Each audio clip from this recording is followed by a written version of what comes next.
अतुल भागकर उस कमरे में जाता है। वह कहता है, नैन्सी, नैन्सी कहाँ हो तुम नैन्सी? तभी अतुल को हॉल से किसी की गिरने की आवाज़ आती है। जब अतुल हॉल में जाकर देखता है तो वहाँ नैन्सी फर्श पर डली हुई थी। नैन्सी की हालत बहुत बुरी लग रही थी। नैन्सी की पूरी बॉडी नीली पड़ती जा रही थी।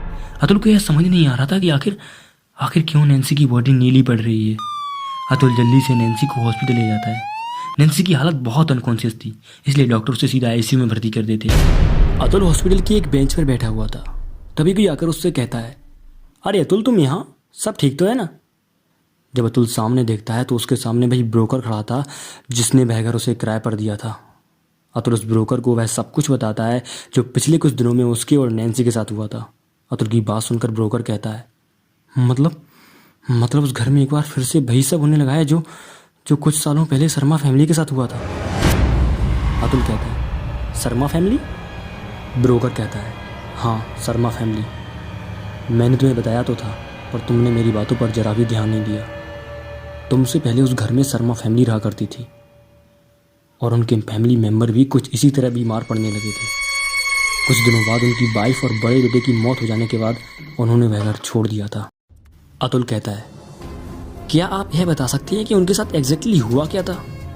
मेरा मतलब है कि यह सब शुरू कैसे हुआ था? ब्रोकर कहता है, इतना सब तो मुझे नहीं पता और अब शर्मा जी भी नहीं रहे, पर हाँ उनका एक बेटा अवनीत जो कि आउट ऑफ टाउन था, कल ही वापस आया है। अगर तुम चाहो तो उससे मिल सकते हो।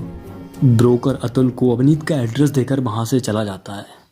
अतुल उसी बेंच पर बैठकर यही सोच रहा था कि उसे अवनीत से मिलने जाना चाहिए या नहीं। तभी डॉक्टर आईसीयू से बाहर आते हैं। अतुल कहता है, डॉक्टर वो कैसी है? डॉक्टर कहते हैं, उसकी सभी रिपोर्ट्स नॉर्मल हैं, बॉडी में कोई पॉइजन भी नहीं है, फिर ये पता नहीं क्यों उसकी बॉडी नीली पड़ चुकी है।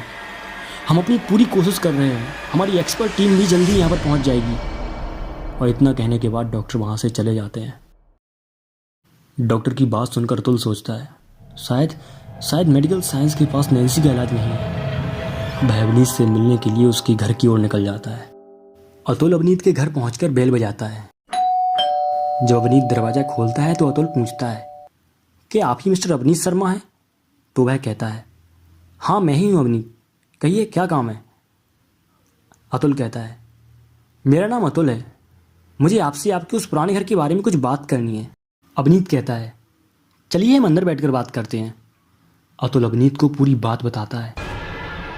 अतुल की बात सुनकर अवनीत कहता है, मतलब भाई एक बार फिर से वही सब दोहराना चाहता है जो हमारे साथ हुआ था। तभी अतुल कहता है, क्या तुम मुझे यह बता सकते हो कि तुम्हारी फैमिली के साथ हुआ क्या था?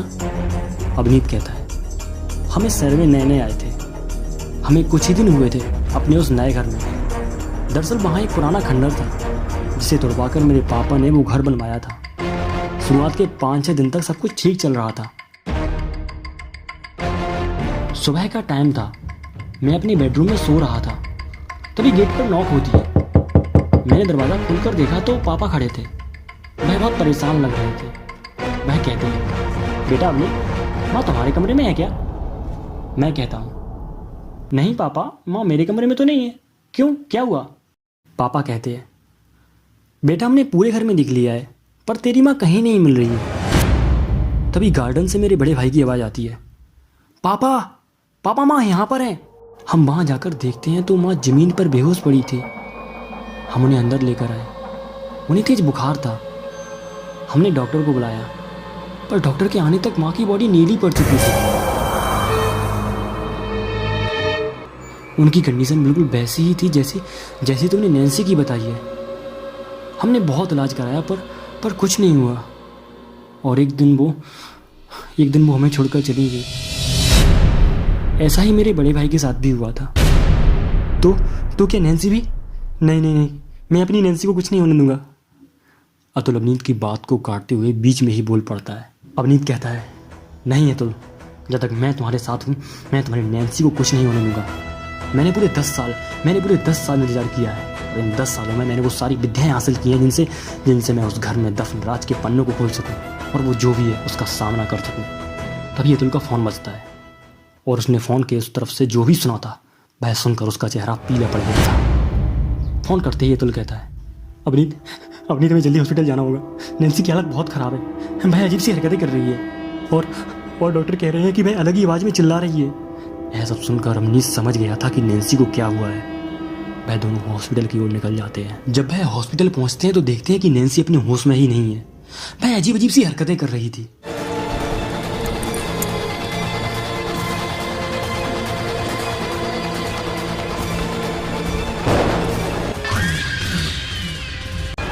नैन्सी को देखकर अतुल कहता है, नैन्सी क्या हो गया तुम्हें?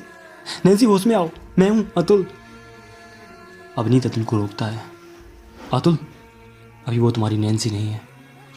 अवनीत थोड़ा आगे बढ़ता है और नैन्सी से पूछता है, क्या रिश्ता है तुम्हारा उस घर के साथ? मेरे बारे में जानना चाहता है, पर कुछ भी जानने से पहले तू मर जाएगा और तुम सबकी मौत उसी घर में होगी। अवनीत जल्दी से नैन्सी के माथे पर कोई पवित्र चीज रख देता है और नैन्सी शांत होकर उसी बेड पर गिर जाती है। अवनीत अतुल से कहता है, नैन्सी को यहाँ छोड़ना सेफ नहीं होगा और उस घर में नैन्सी को लेकर वापस जाना तो बहुत ज़्यादा रिस्की होगा। हो सकता है वो उस पर और ज़्यादा हावी हो जाए। एक काम करते हैं, तुम नैन्सी को लेकर मेरे घर चलो, मैं वहीं उसको ठीक करने की कोशिश करूँगा। अवनीत अतुल और नैन्सी के साथ अपने घर पहुँच जाता है। अतुल नैन्सी को एक कमरे में लटा देता है। इसके बाद अवनीत और अतुल हॉल में आ जाते हैं। अतुल अवनीत से कहता है, अवनीत नैन्सी कब तक ठीक हो जाएगी? तुम ये कर तो पाओगे ना? अवनीत कहता है, हर एक बुराई की कोई ना कोई कमजोरी जरूर होती है, बस हमें वो कमजोरी ढूंढनी है। अगर हमें यह पता चल जाए कि वो उस घर में क्यों है, वो आखिर क्यों है उस घर में रहने वाले लोगों को मार देती है, तो हमें उसकी कमजोरी ढूंढने में आसानी होगी।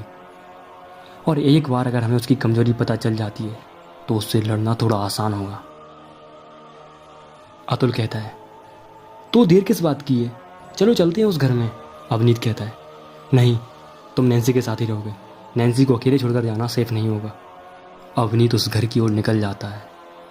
वही घर जिसे जब उसके पापा ने दिखाया था तो वो उसका ड्रीम हाउस था, लेकिन अब वह उसी घर को मिटा देना चाहता था। यह वही घर था जिसने उससे उसकी नॉर्मल लाइफ छीनकर भूत प्रेतों की दुनिया में उलझा दिया था, और वो घर अब उसके सामने था। अवनीत उस घर के अंदर जाता है। घर में पूरी तरह से अंधेरा छाया हुआ था। वह घर की लाइट्स ऑन करता है। वह घर के अंदर जाते हुए घर की हर एक चीज को बड़े ध्यान से देख रहा था। वह कुछ ऐसा ढूंढ रहा था जो बाकी सबसे अलग हो, जिसकी मदद से वह उस बुराई के बारे में कुछ पता कर सके। घर का पुराना सामान स्टोर रूम में ही रखा रहता है और वह स्टोर रूम की तरफ ही जा रहा था। वह स्टोर रूम का दरवाज़ा खोलता है। स्टोर रूम का सारा सामान टूटी फूटी हालत में था। सारे सामान पर धूल जमी हुई थी। देखकर ही समझ आ रहा था कि वह रूम सालों से बंद पड़ा हुआ है। वह रूम के अंदर जाने ही वाला था, तभी ऊपर के कमरे से किसी के गाने की आवाज़ आती है। यादें पुरानी बुला रही हैं, वह उस रूम की तरफ जाने लगता है। तुझको सुला रही हैं, रातें हैं काली है छाया अंधेरा, शायद न देखे तुमको का सवेरा, सो जा सो जा सो जा सो जा। वह जैसे ही दरवाज़ा खोलता है तो वह आवाज़ आना बंद हो जाती है। कमरे में कोई भी नहीं था। सभी चीज़ें अपनी अपनी जगह पर रखी हुई थी। फिर पता नहीं क्यों अवनीत को बहुत अजीब फीलिंग आ रही थी। अवनीत उस कमरे में रखी हर एक चीज़ को बड़े ध्यान से देख रहा था। तभी उसकी नज़र उस कमरे में रखे एक बड़े से शीशे पर पड़ती है। वह उस शीशे के पास जाता है। वह शीशे में खुद को देख रहा था। तभी उसे ऐसा लगता है जैसे पीछे बैठ कर कोई बैठा है। वह धीरे से पीछे देखता है, पर पीछे कोई नहीं था। वह एक बार फिर से उसी शीशे में देखता है, पर इस बार उस शीशे में उसके अलावा और कोई नहीं दिख रहा था। वह रूम से बाहर आता है। चलते चलते वह वापस हॉल में पहुंच गया था। तभी उसकी नज़र दीवार पर लगी अतुल और नैन्सी की एक फ़ोटो पर जाती है।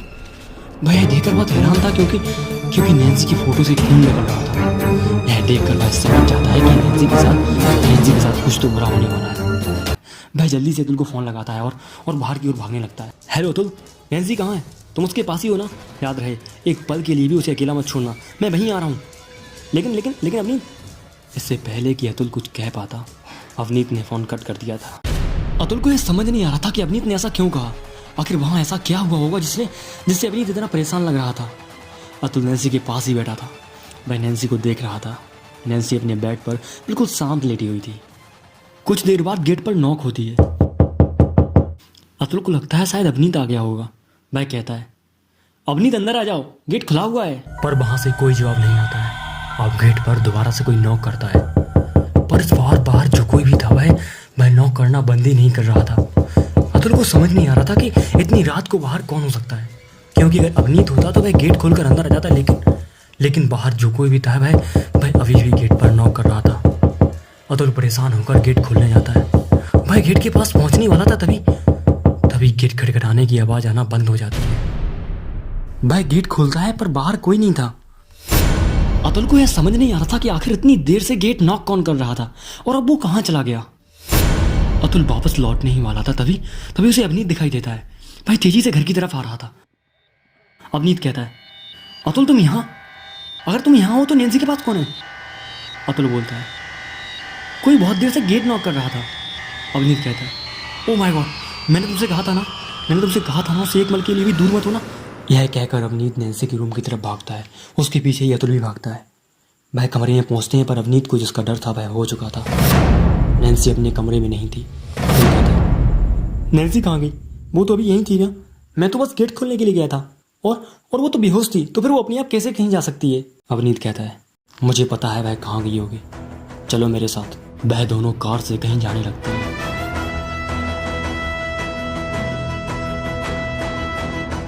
वह एक घर के सामने रुकते हैं। यह वही घर था जिससे अवनीत कुछ देर पहले ही लौटा था। रात के इस घने अंधेरे में इस घर पर एक अजीब सी मनहूसियत छाई हुई थी। अवनीत घर की तरफ चलते चलते रुक जाता है। अतुल कहता है, क्या वो अवनीत क्यों रुक गए? नैन्सी की जान खतरे में है, हमें टाइम वेस्ट नहीं करना चाहिए। अवनीत कहता है, इतनी जल्दबाजी ठीक नहीं, एक बात का ध्यान रखना, अगर तुम्हें घर में कहीं नैन्सी दिखाई दे तो मुझे बताना। हो सकता है जिसे तुम नैन्सी समझ रहे हो वो नैन्सी हो ही ना। वह घर के अंदर जाते हैं। घर में चारों तरफ खामोशी छाई हुई थी। अतुल अवनीत से कहता है, अवनीत अभी तक हमें नैन्सी की कोई आवाज़ सुनाई नहीं दी, वो ठीक तो होगी ना? अवनीत अतुल की बात का कोई जवाब दिए बिना ही आगे बढ़ रहा था।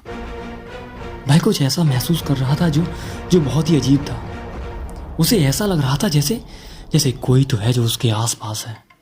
तभी उन्हें ऐसा लगा जैसे उनके पीछे से कोई निकला हो। वह पीछे की ओर मुड़ते हैं। वह उसी तरफ जाने लगते हैं। अचानक से लाइट फ्लिकर करने लगती है और पूरे घर की लाइट एक साथ चली जाती है। अवनीत कहता है, अतुल वापस चलो, इस रूम में नैन्सी नहीं है, कोई हमें भटकाने की कोशिश कर रहा है। वह वापस मुड़कर जाने लगते हैं। तभी पीछे से अजीब अजीब आवाज़ें आने लगती हैं। उन्हीं आवाज़ों में से एक आवाज़ थी जो बिल्कुल साफ सुनाई दे रही थी। वह आवाज़ बिल्कुल नैन्सी जैसी थी। अतुल मुझे बचा लो अतुल। अतुल उस आवाज़ की तरफ जाने लगता है। अवनीत कहता है, अतुल रुक जाओ, अतुल वहाँ मत जाओ, ये सच नहीं है, यह एक छलावा है। हमें सुनाई नहीं दे रहा, नैन्सी हमें बुला रही है, वो खतरे में है, हमें उसे बचाना होगा। अवनीत कहता है, मुझे सुनाई दे रहा है लेकिन मेरी बात मानो, वो नैन्सी नहीं है। अच्छा ठीक है, एक मिनट, बस एक मिनट के लिए वहीं रुक जाओ। और अवनीत आंखें बंद करके कुछ मंत्र पढ़ने लगता है। अवनीत के मंत्र पढ़ते ही वो सारी आवाज़ें आना बंद हो जाती हैं। यह देख कर अतुल वहीं का वहीं जम सा जाता है। अवनीत कहता है, देखा तुमने, मैंने कहा था ना, वो आवाज़ें हमें भटका रही थी। इस बार तो हम बच गए हैं, लेकिन हो सकता है आगे हम किसी और छलावे का शिकार हो जाएं। इसलिए मैं अपनी सारी विद्याओं की मदद से इस छलावे को तोड़ने की कोशिश करूंगा। मैं अपनी पूरी ताकत लगा दूंगा इस छलावे को तोड़ने में, क्योंकि ये लड़ाई सिर्फ तुम्हारी नहीं है, मुझे भी उससे अपना बदला लेना है। अब मैं उसे किसी और घर को बर्बाद नहीं करने दूंगा, किसी और घर की खुशियाँ नहीं उजाड़ने दूंगा। इसके बाद वह दोनों हॉल में आ जाते हैं। अवनीत हॉल में आकर ध्यान की मुद्रा में जाकर कुछ मंत्र पढ़ने लगता है। अवनीत अतुल से कहता है, अतुल नैन्सी बेडरूम में है, अतुल नैन्सी बेडरूम में है, ये लॉकेट ले जाओ, जाकर उसे पहना दो और जितनी जल्दी हो सके यहाँ से निकल जाओ। अतुल कहता है, लेकिन अवनीत तुम? अवनीत कहता है, मैं इसे यहीं रोकूंगा। अतुल नैन्सी को लेकर वहाँ से निकल जाता है। अवनीत अभी भी मंत्र पढ़ रहा था। उसकी मंत्रों की शक्ति का अंदाजा उस बुरी आत्मा की चीखों से लगाया जा सकता था। अपनी की गलतियों की वजह से वह आत्मा एक बोतल में कैद हो जाती है। वह बुरी आत्मा कह रही थी, तुझे क्या लगता है तुम जीत गया है? तुम जीत गया है। मैं वापस आऊंगी, मैं वापस आऊंगी, मैं वापस आऊंगी।